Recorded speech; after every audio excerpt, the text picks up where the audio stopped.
All right. Welcome everyone to today's Virtual Digital Economy seminar. Thank you all for tuning in to yet another talk with a fantastic speaker. The moderator today will be Tobias Kretschmer from the University of Munich. He will introduce our guest in just a second. As always, let me share some organizational details just very briefly before.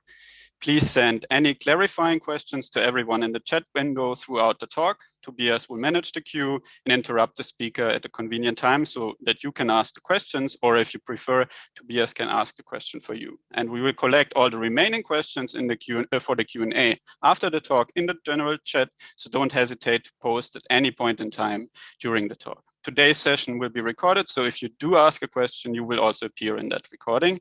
And with that, I'm going to hand over to Tobias. Fantastic. So thanks very much and welcome everybody. We are super excited to have Raffaella Sadun from Harvard Business School here to give a seminar. She is a Charles E. Wilson Professor of Business Administration, currently on leave, and she's advising the Italian Prime Minister. You know, we'll get a lot of strategy relevance or business relevance as well as policy relevance.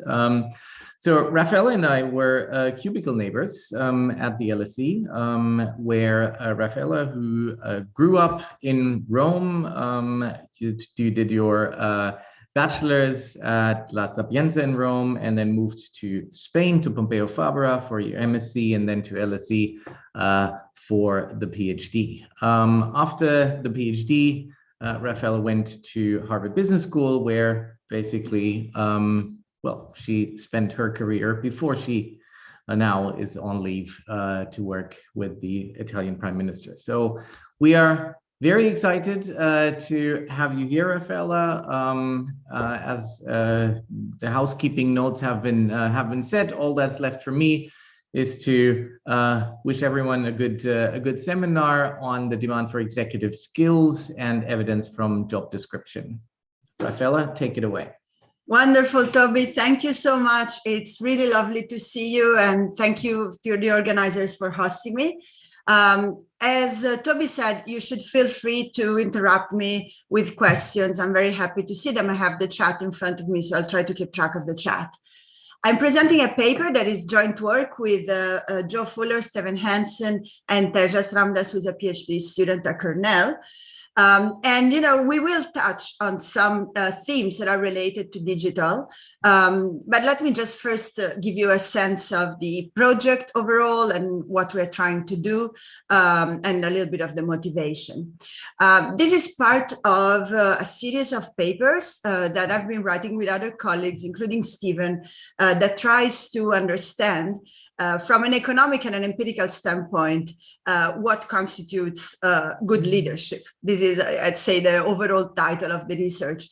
And this is a motivation. Why are we interested in doing that? Well, because I think there is a sense that leaders matter for organizational performance. And, you know, there is, I would say, indirect evidence that comes from seminal papers like Bertrand and Shore and Bennetson and others, which effectively estimated leaders' fixed effects. And they were able to observe what happened to performance when different leaders joined different organizations and attributed that delta to the performance to individuals. There are also papers that have tried to open up the black box of that fixed effects.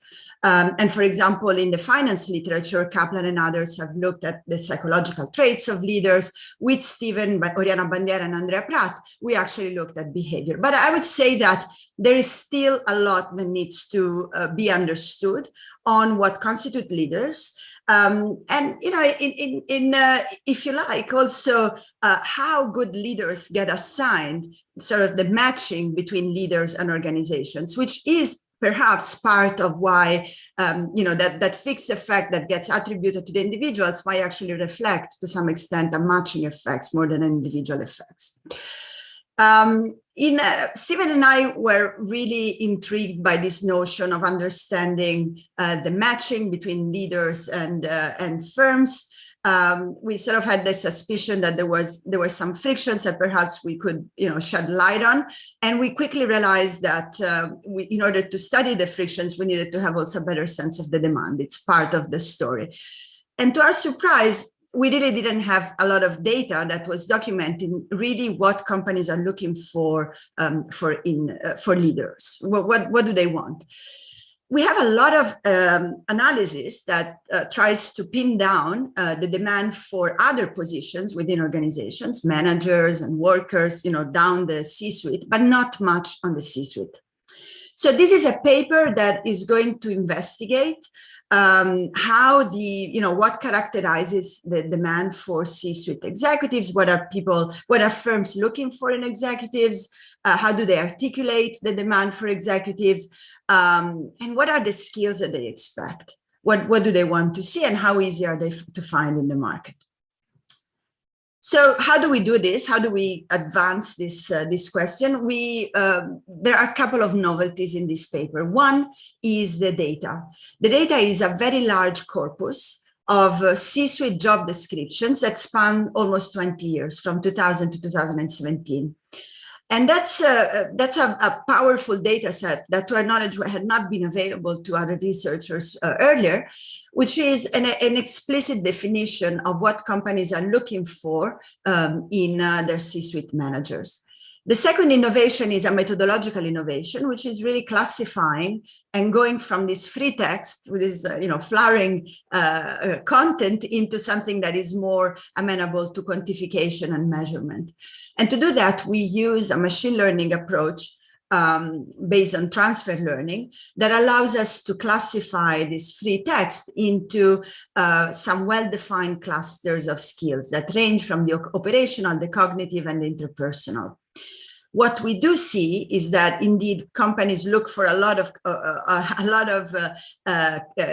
qualities in their leaders, but also, and this is where the digital piece comes in, you will see towards the end of the presentation, different types of firms look for different things.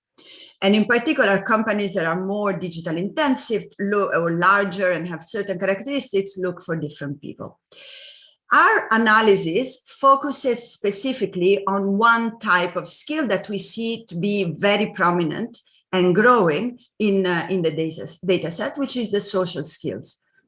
I will define this for you, but just so that you know, by the end of our sample, social skills, the ability to communicate, to persuade, to interact with others, is the category that is most demanded in the market for C-suite managers.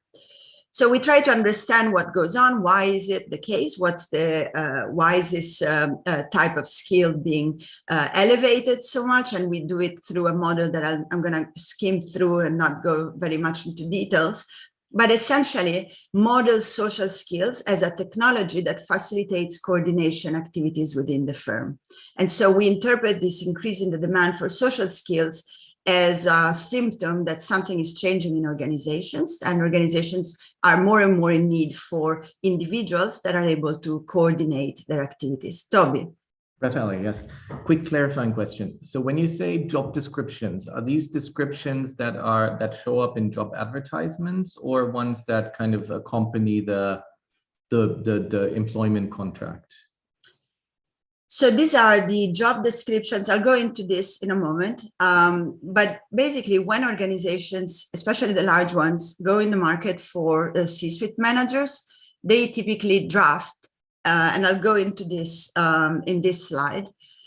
They specify with the board a list of, what are we looking for in our leader? It's not really a list. Sometimes it's like an essay. That it stems from a reflection, which might take some time. The board can do by itself or can get help from consultants, but essentially helps the company articulate the type of characteristics that they want to. I've been involved in one CEO search for my kids' school, which is something that you should always say no to if you are asked to do. It took several months, and the definition of, for something that is a school, so a not-for-profit organization, it took us quite a while to get to that definition. And in private organizations, in for-profit organizations, it's typically the same too. So this is, let's stepping back for a bit. The search for a C-suite manager, as part of the crafting of this document is part of a longer process that takes about, from 90 days to a year. So it can be also long. And we're basing this paper on a partnership with one executive search firm. It's one of the top 3, really. Here we define it as a top 5 that typically assists companies in this search.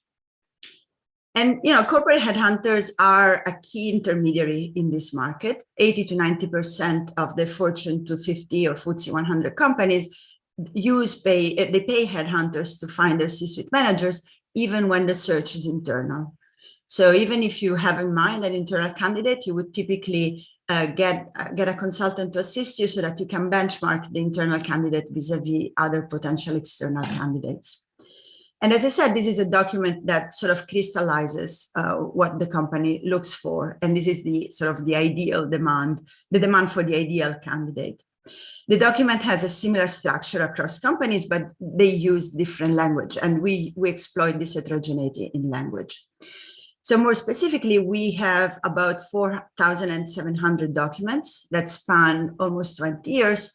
There are some repeated searches, and we do leverage these repeated searches. So companies that look for different managers or for the same managers are in different points in time. Most of the searches are CEO searches, but we also see CFOs and other C-suite positions. Of course, this is not a representative sample. These are large firms. So median employment is 1,500 employees, but there is a very wide standard deviation. 26% are listed, and the majority of these companies are actually complex enough to do M&A activity within the period of search. Mostly skewed towards US firms, although we have some European firms as well. A lot of the empirical analysis is based on this data set on itself, but a lot of what we try to do is also based on the match between this data and some auxiliary information on the firm, which, the purpose is really to characterize whether firm-level heterogeneity maps into different demand for executive skills. So we have measures of size, of public status, of whether the company engaged in M&A, and the type of skills, including digital skills, that are demanded below the C-suite.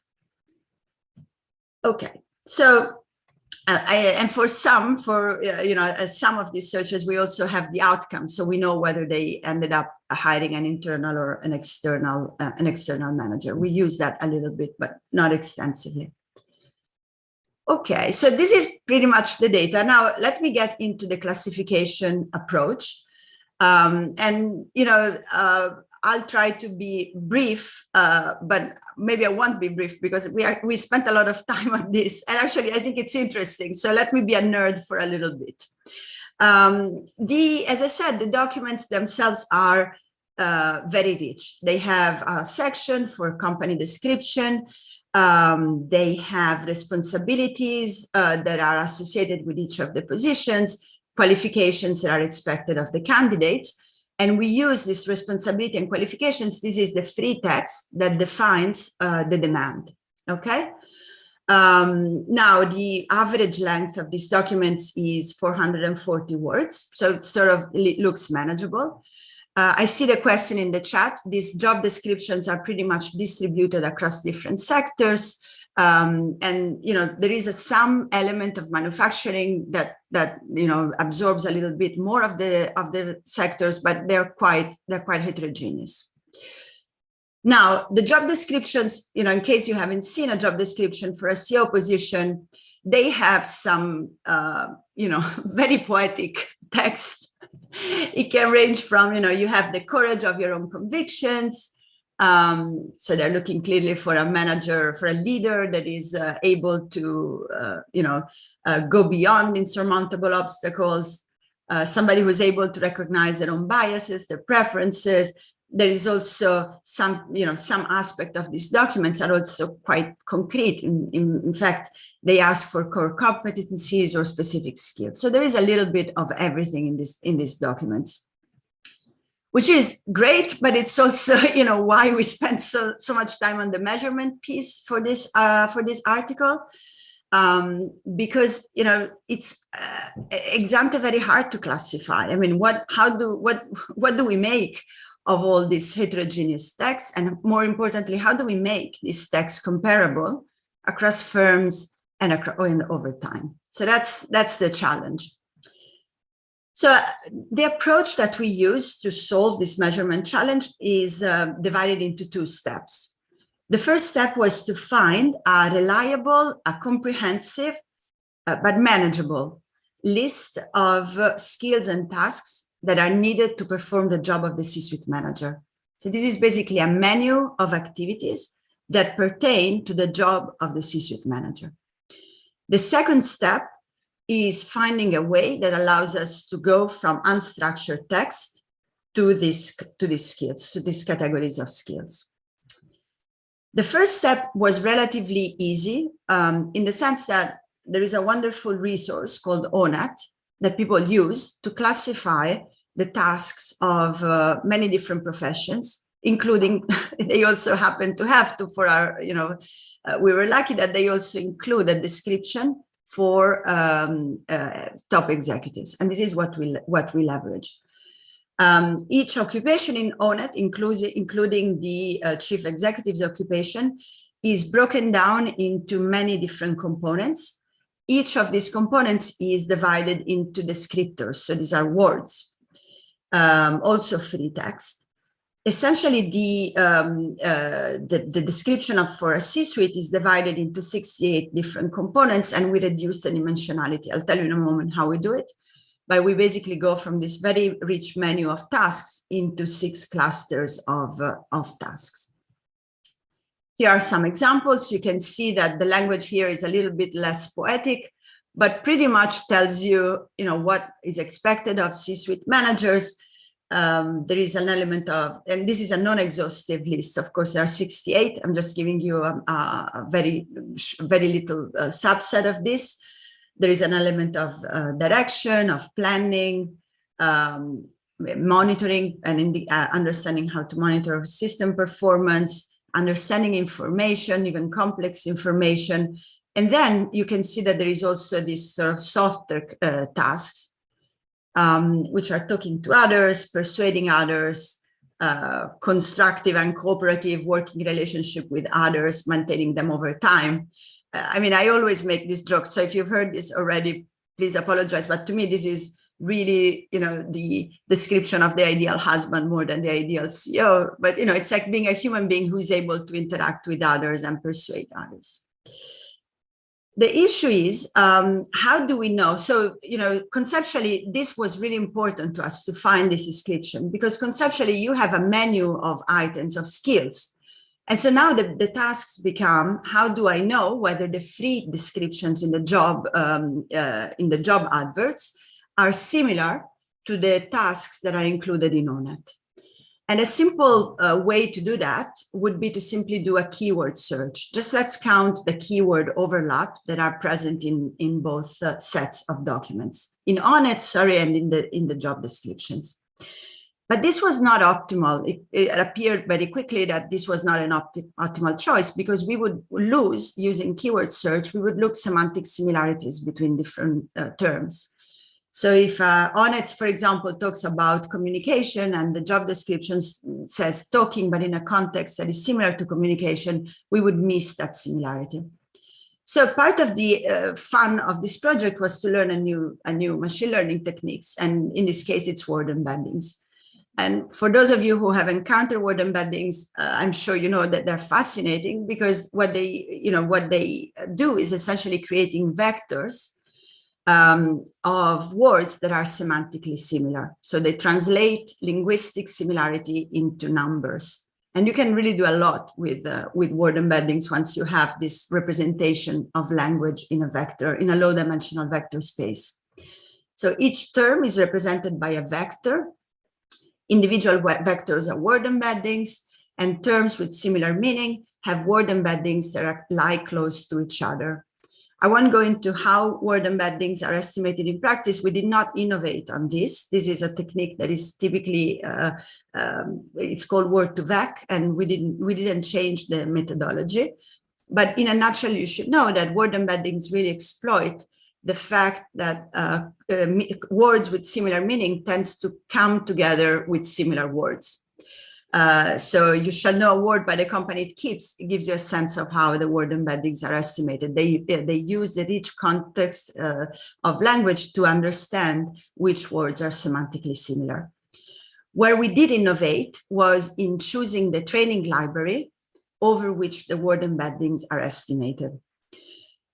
The issue here is that typically there are, ready-made word embeddings that are used and, freely available on the internet. There are really interesting projects that do that. You need a large amount of data to estimate word embeddings. And so that's, typically these pre-estimated vectors, for example, use standard corpora like Wikipedia. But the issue is we wanted to capture not generic language, but managerial language. And so we quickly realized that using the Wikipedia language was missing, again, something that was relevant in our data. So we built an embedding space, which used the entire corpus of the Harvard Business Review from the origin, 1922 to 2019, to estimate managerial word embeddings, meaning vector of words that have semantically similar meaning. And for those of you who are interested in these things, these are readily available to any researcher. Toby. So it's very interesting. I mean, it's completely plausible that Wikipedia would pick up things in a different way than HBR. Did you do, say, your estimations or your estimates, your definitions with both, and looked at the difference in outcomes? Yeah, I mean, the bottom line is, yes, we did. And what happens with Wikipedia, if you use those, is that you get more noise. I mean, they're similar, but we lose some of the, for example, I don't know if I have the tables in this slide, but I'll tell you just very quickly. If you use the word embedding for judgment, and you look at the Wikipedia word embedding for judgment, you get a list of legal terms. Yes. But if you use the concept of judgment in a managerial context, you get judgment in terms of discerning and choosing, making choices. Yeah. And so this is one example where, besides being interesting for us to estimate a managerial language model, I think it also made material impact in the precision of what we do. The method is improvable, and we are working on, there are even other methods that we are using, for example, BERT. Right now, we're improving on the methodology, but bottom line is similar results, but less precise. Cool, thanks. And for those of you who are interested in all this, the beauty of word embeddings is that you can start playing with words, as if, you can start, for example, building analogies with words. And so, for example, let's say that, I never want to go into these details, but then I get excited and I get into that. So one of the properties of word embeddings is that they give you, the space, the distance in vector space between General Motors and the concept of automobile is similar to the distance in vector space between Walt Disney and movies, memorabilia, and cinema. So this is just what word embeddings can do. Now here, the issue is if you build analogies, you can ask yourself, what is the closest industry to Walt Disney? And the model would give it to you. It's like an unknown that the model can recover with you. So let's say that you were interested in understanding the closest notion to strategy, let's say in the 30s, and you wanted to get the same, you wanted to understand what is the closest notion to strategy today. Those are the type of analogies that you could build with this model. So there is, really a lot that could be done with these approaches to understand the latent similarities between concepts and, for example, how they evolve over time. Okay, so why bike? Yeah, because I mean, they are they are precise, but they're not, you know, uber precise. I know in that table. So this is a question that we have in the chat. I don't know why bike is in the chat. I mean, this tells you also that these models are not in the table. These models are not like 100% precise. There is always, you know, a margin of error. In other examples, for example, Google and Internet, World Wide Web, Yahoo, you can see that the analogies are a little bit more intelligible. But this is, you know, you make me point an interesting point. You raise an interesting point, which is to some extent, and this is a little bit of the challenge, these methods are still black box. You know, we can understand what goes on, the principles and all that, but we cannot really map everything. And that's like the trade-off of using machine learning methods right now. Okay. Okay. So, so once we have, I mean, once we estimated this embedding space and these semantic similarities, we do two things with these concepts, with this tool. The first one is we can reduce the dimensionality of Onat. As I told you 2 slides ago, Onat is a collection of 68, you know, for the chief executives is 68 tasks, too many to work with. So we want to reduce the dimensionality of these 68 tasks into something that we can actually work with. And the optimal clustering algorithm gives us 6. There is, you know, you can go to 8, you can go to 4. Everything I'm going to tell you today is, you know, robust to the precise number of clusters. But at a high level, what we get is from Onat a classification into 6 buckets of skills, which range from the super operational management of material and financial resources. For example, one of the underlying tasks is monitoring, controlling resources and overseeing the spending of money. This is one of the type of skills that of tasks that chief executives do. To things that are a little bit more abstract, even monitoring of performance requires having some sort of a high level understanding of what happens inside the firm or across individuals in the firm. Cognitive skills, understanding information. Management of human resources is the typical HR functions of promoting, rewarding, organizing people. And then you have social skills. And social skills are, this is one example, the notion that I mentioned a while back, this notion of understanding people, putting yourself in other people's shoes and being able to communicate and persuade them in a nutshell. Now, this is where, with these tools, with this mapping, we basically project every document, this rich corpus of free text document into the embedding space. So everything is reduced to, word embeddings, and we can then start calculating similarities, semantic similarities between the job descriptions and the Onat skills.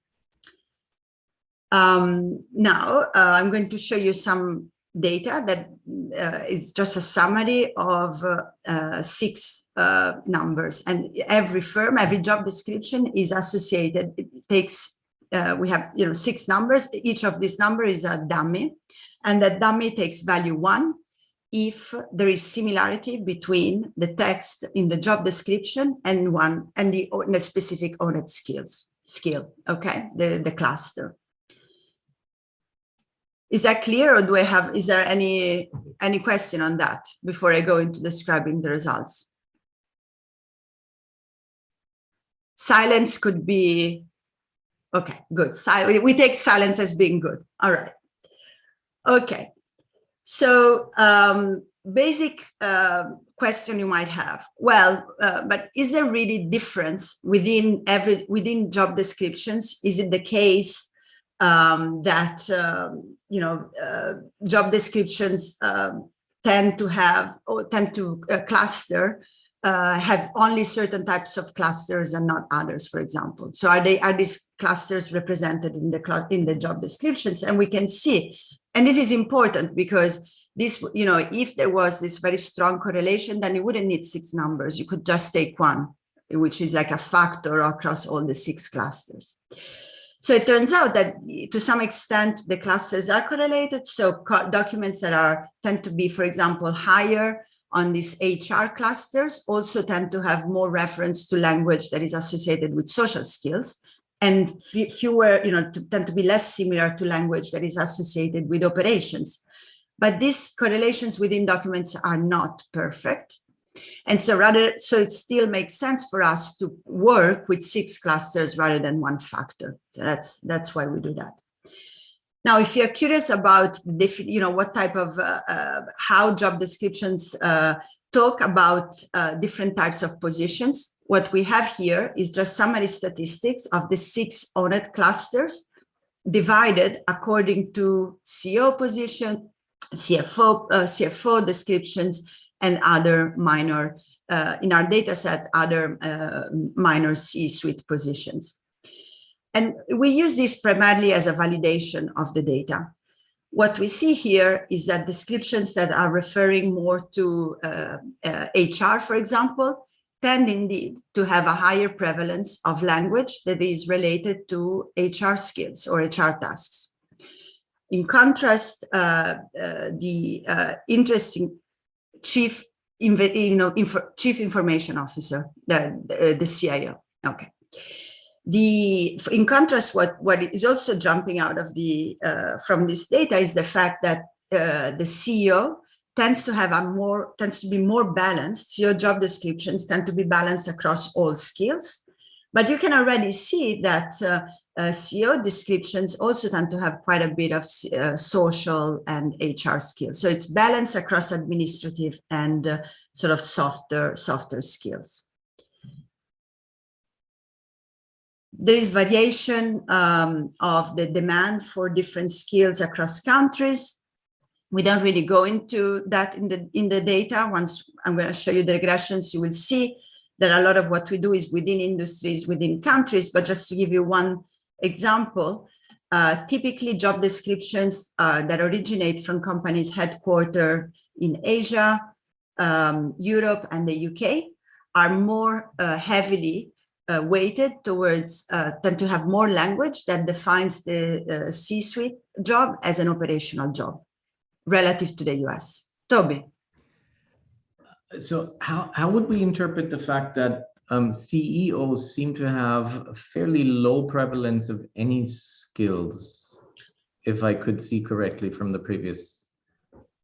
Because this is, essentially one way to interpret this is that CEOs have to be generalists. So you have to have, a balance across different types of tasks and competencies. Right. Yeah. And then there's another question, I think, on this graph saying CMO and CIO have higher financial and material resources, a bit counterintuitive. Yeah, I can see that this, for us, the CIO, what made it actually more, let's look at the glass half full. Okay. I think it's very interesting that the CIO has a very high level of skills that are actually related to information. That is what jumped at us. Now, you're right. It's interesting that that they also have quite a bit of reference to financial and material resources. I don't know if it's counterintuitive. It's just what's in the data. Thanks. And then going back to the question that we had before, we do see this variation. We have this variation by industry in the data. Everything we do is within industry, but the bottom line is that I don't think that the industry variation is really the preeminent, even controlling for industry and controlling for the country of origin, there is still a lot of variation in the data that is not accounted for by these characteristics. So a lot of what we see, a lot of the variation that we see across firms is variation that happens within industry, within country. And this is what happens once, again, controlling within industry and within country, you sort of look at the evolution of the skills, of the demand for different skills over time. And there are lots of dots here, so please follow my mouse. But the two pieces that I'd love for you to, take away from this, the two sort of trends that are interesting here are social skills, which are increasing over time relative to the beginning of the time period. So it's almost 30% more likely to be present in the job descriptions relative to the beginning of the period, as well as information skills. Versus this substitution out of operational skills. So the C-suite descriptions are essentially shifting more and more from the tangible, managing financial resources, managing capital, to the softer, more intangible skills, which is being able to understand and handle information and understand this social aspects of and do the social aspects of the job. So how do we make sense of all of this? I think there is one quick interpretation of this is that this is all fad. So this is just marketing fad, getting into the job descriptions. Maybe that's not real. But we do see a lot of heterogeneity across firms. So these trends, these differences are not really happening across the whole sample. They're happening differentially across firms. And so in our mind, what's really needed is, to sort of study what's going on in the data. We wanted to understand how social skills play into the organization of firms. Why is it that social skills are needed in C-suite managers? And once we have a model of that, then we can start testing different hypotheses on, what type of firms should be looking for social skills, what type of firms should be relatively uninterested in this type of skills. And, this is one model. I want to be clear. This is our mental frame for what's going on. But we don't, there may be other models out there to make sense of what we see in the data. Stepping back, in our model, in what we see, how we interpret social skills, basically the capacity, a skill that psychologists call theory of the mind. So David Deming explains it very well in a QJE paper in 2017, which is the ability to attribute mental states to others based on their behavior, put oneself in other people's shoes. And the fact that social skills are becoming more important and more rewarded is not just isolated to C-suite managers. Actually, David has looked at this increasing demand for social skills in the overall labor market outside the C-suite and wrote this really interesting paper about it. And one of the points that he makes in that paper that really stuck with us is the notion that social skills are very important once you have specialization within firms. Meaning if you have people, if you let individuals within the firm specialize, of course, you're going to get a lot of experts in the company, but at some point you need to coordinate that specialization. You need to make sure that these different pockets of expertise talk to each other. And so it's very valuable to have individuals that are able to facilitate the trade of expertise within the firm. Now, the difference with between what we have in mind and what David has in mind is that in his world, this trading was mostly horizontal. It was trading of expertise or trading of tasks between people with similar hierarchical levels. What we actually do in the model is to embed the notion of trading of tasks in a model where there is vertical exchange, vertical communication between managers and workers. So the point can be made thinking about a management by exception model, and for example, take Garicano 2000. Luis has this canonical model where there's team production.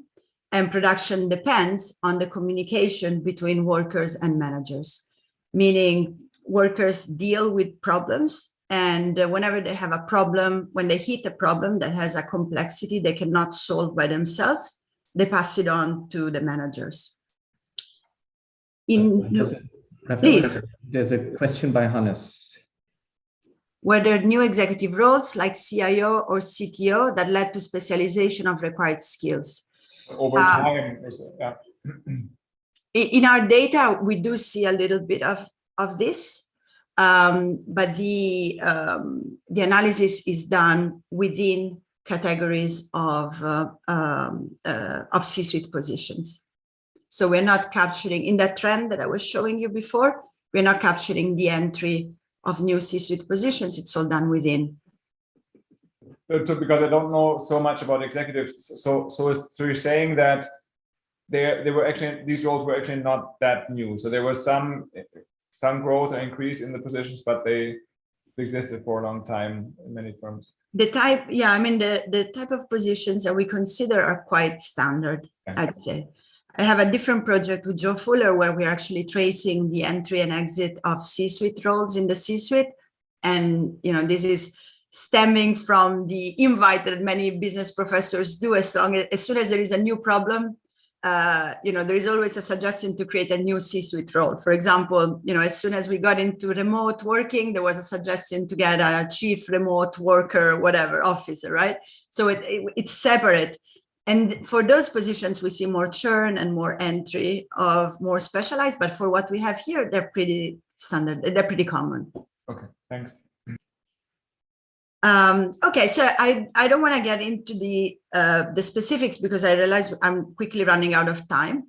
But the idea behind the model is that a manager that has better social skills, a C-suite leader that has better social skills, is able to better handle the communication of problems inside the company, and that expertise is particularly valuable when there are more problems to solve, when there is more complexity, and perhaps interesting for this audience, when the arrival of new technologies complements expertise. So you have more expertise.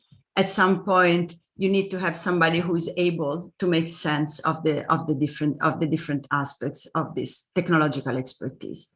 So I'll skip right to the regressions, making sure that we get at least some time in the at the end. In this last part of the presentation, I'm going to focus on simple cross-sectional regressions that we do, correlating the demand for social skills with firm characteristics. So here, the social variable is basically a dummy that tells you whether the job description has higher likelihood to include reference to the social cluster.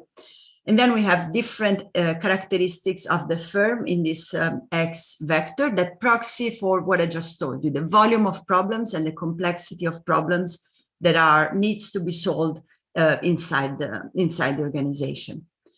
Everything controls for C-title fixed effects, industry fixed effects, and country, the origin and where the firm's country of where its headquarters.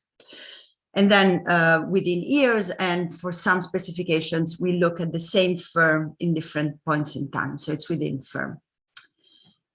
So I'm going to go to the first finding, which is the demand for social skills is correlated with the size of the organization. So larger firms tend to demand more they tend to have a higher demand for these social skills. Controlling for size, the demand for social skills is also higher in companies that are multinationals, that are located, have subsidiaries across different countries. We find some, but it's marginally significant evidence of M&A activities also being, companies are engaged in M&A activities, and public firms also tend to have a higher demand for social skills. I should say that this is a finding that holds only for social skills and not for the other skills. So it's something that sets these clusters apart. And then the other piece is, as I said, we are interested in understanding the extent to which the adoption of technology also results into different skills demanded of C-suite managers. In part because there is a literature For example, Maria Guadalupe and Julie Wolf have a paper from 2012, Luis Garicano as well, that hypothesized that the adoption of IT could be a complement to certain types of C-suite activities. For example, having more harmonized information would allow this expertise to be, the expertise of the C-suite to be more readily applicable. In our case, I think we're more, the challenge for us was to understand and to really proxy the adoption of, we're more interested in the notion of the firm hiring people with IT expertise. For us, this was really the motivation for this type of analysis. And the idea is to say that as firms become more information intensive, they get people with greater expertise. The notion is at some point, somebody will have to coordinate that expertise. So rather than capturing IT adoption from the perspective of what type of capital was bought by the company, we actually went and matched the data where the job description data with the type of skills that are demanded by the company below the C-suite. And as you know, Burning Glass data, at least for the US, does a good job at providing information on the vector of skills that are asked of new hires. And we went out and collected the data, matched it with our own, and studied how the demand for skills varied across different levels of the company. So here is the finding.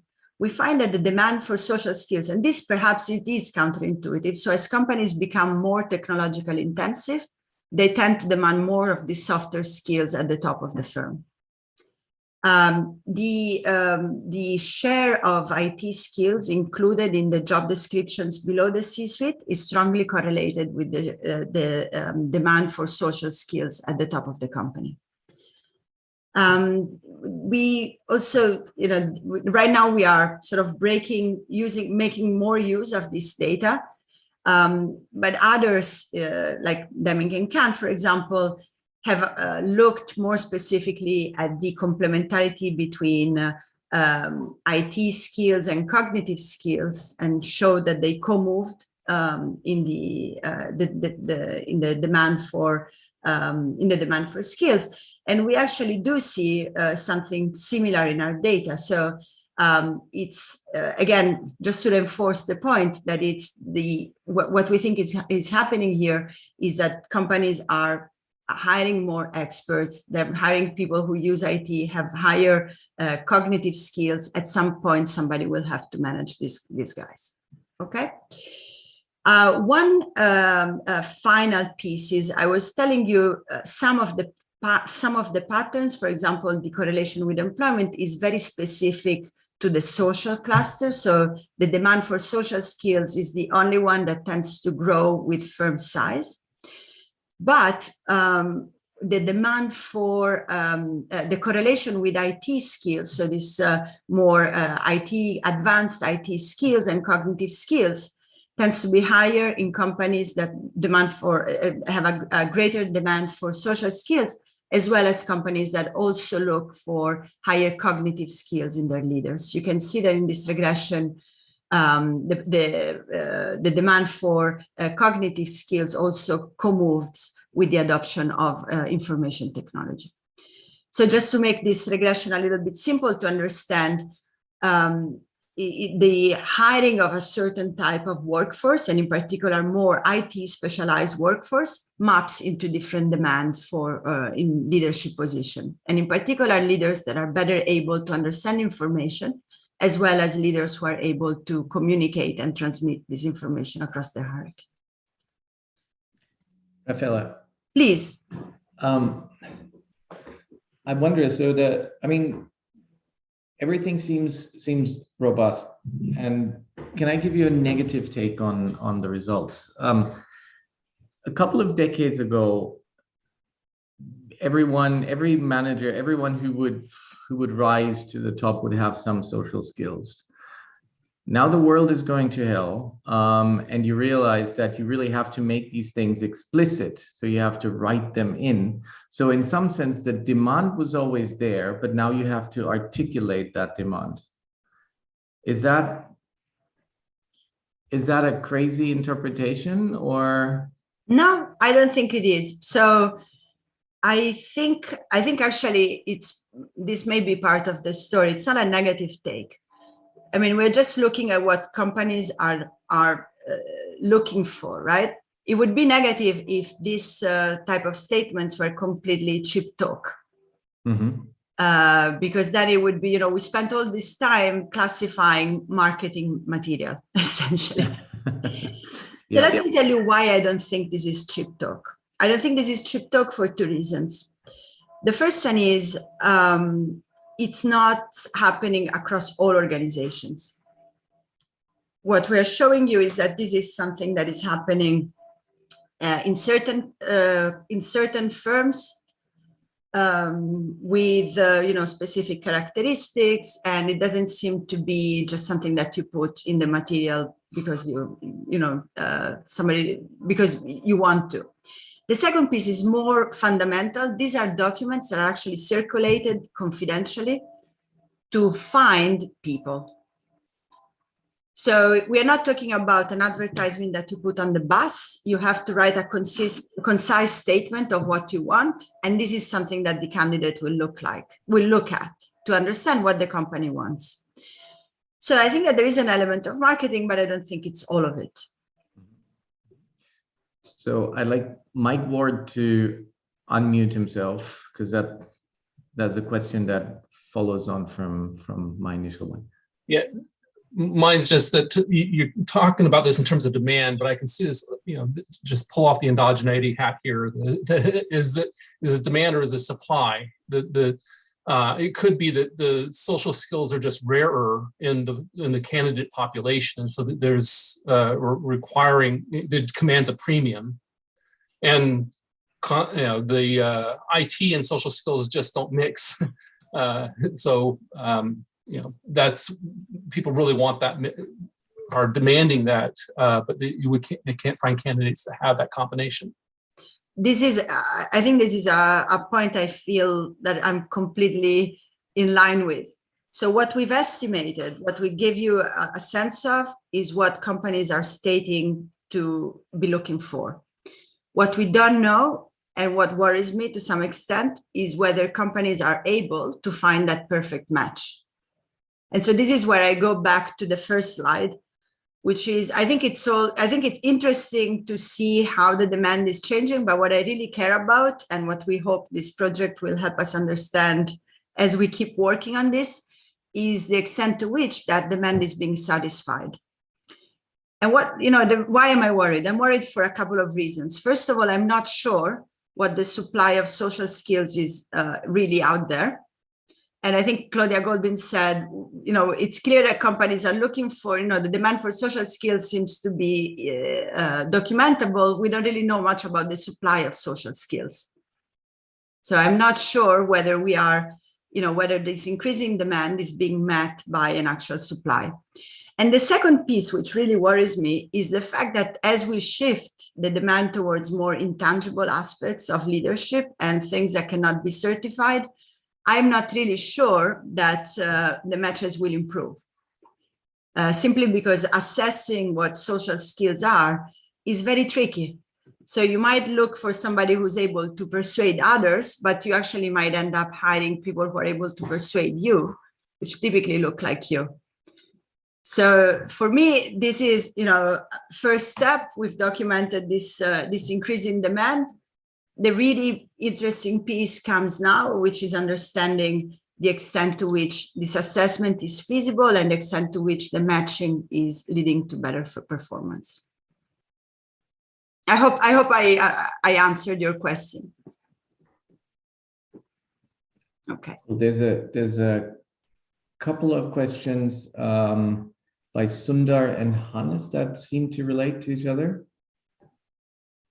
Sundar concurs with Hannes, so It's about C-suite needs to talk to more audiences now, and tech investments call for more justification and sell in the investment internally. So social skills are in greater need.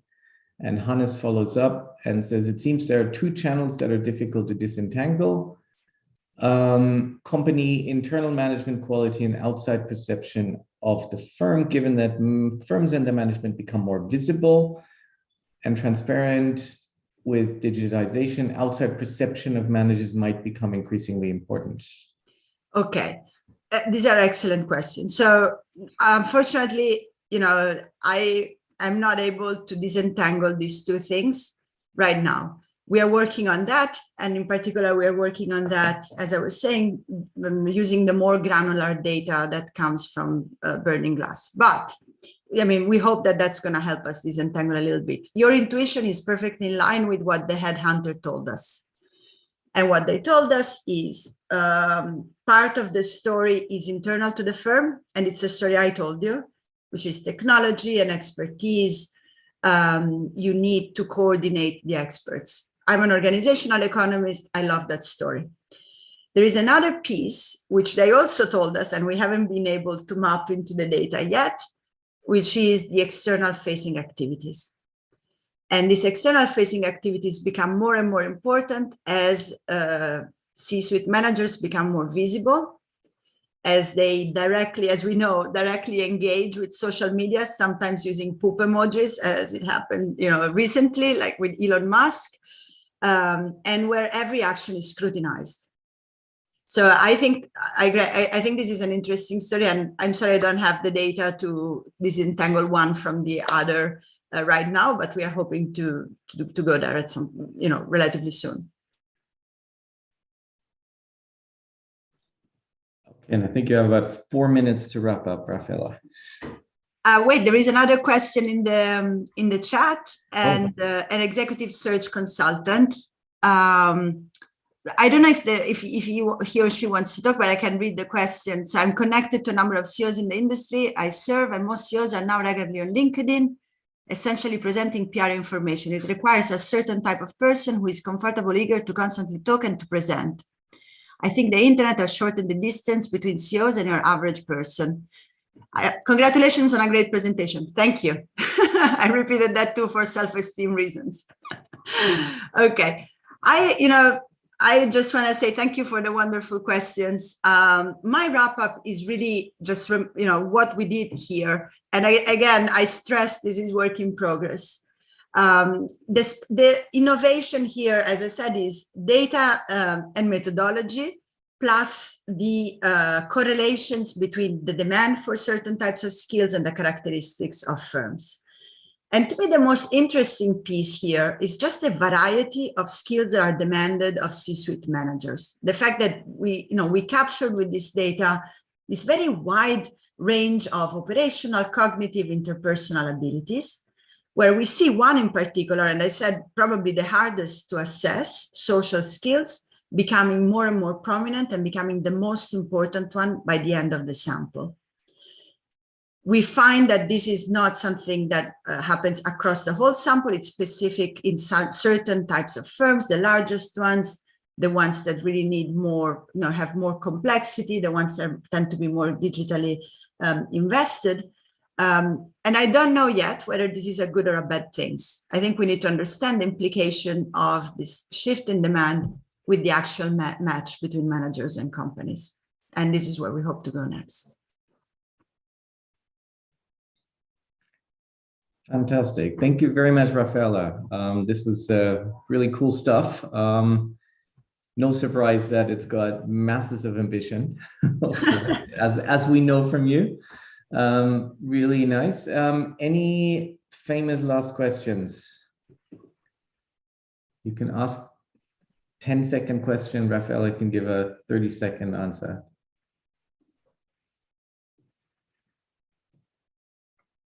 Okay, I think that's... You've intimidated everybody, Toby. It's like link to tenure of managers. Yes, we can do that. All right.